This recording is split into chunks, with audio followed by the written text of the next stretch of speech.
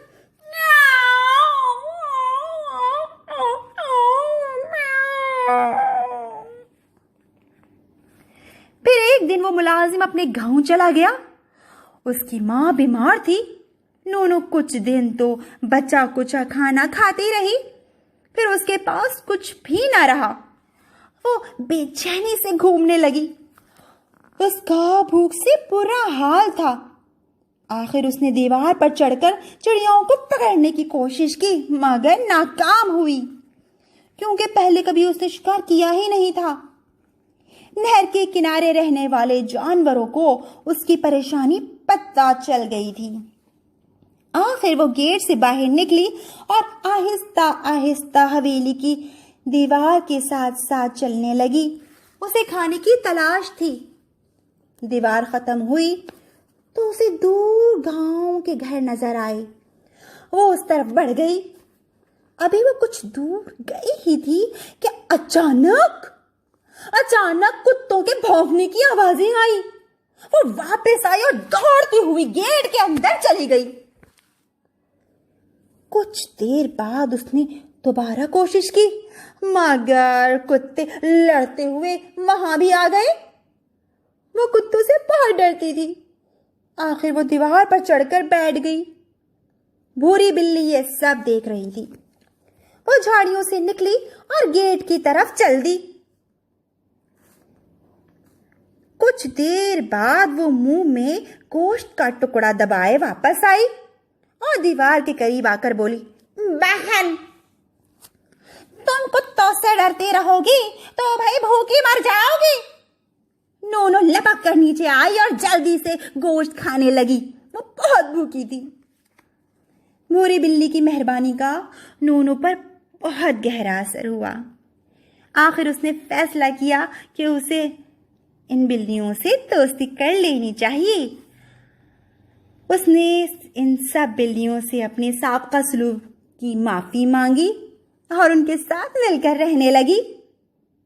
اب وہ اپنا کھانا کھانا خود تلاش کرتی اور کچھ دنوں بعد حویلی والے واپس آ گئے. اسے پہلے کی طرح عمدہ کھانے ملنے لگے مگر اب وہ اپنی دوستوں بلیوں کو کبھی کھانے میں شامل کرنا نہیں بھولتی تھی. وہ انہیں گا کر دعوت دیتی تھی. نونو کہتی ہے یہ بات بالکل ایک ہماری ذات, دور تم اس سے جاننا مت, دعوت کو بلانا مت. اس کا زیادہ تر وقت نہر کے کنارے ہی گزرتا جہاں وہ کھیل کود میں لگی رہتی تھی.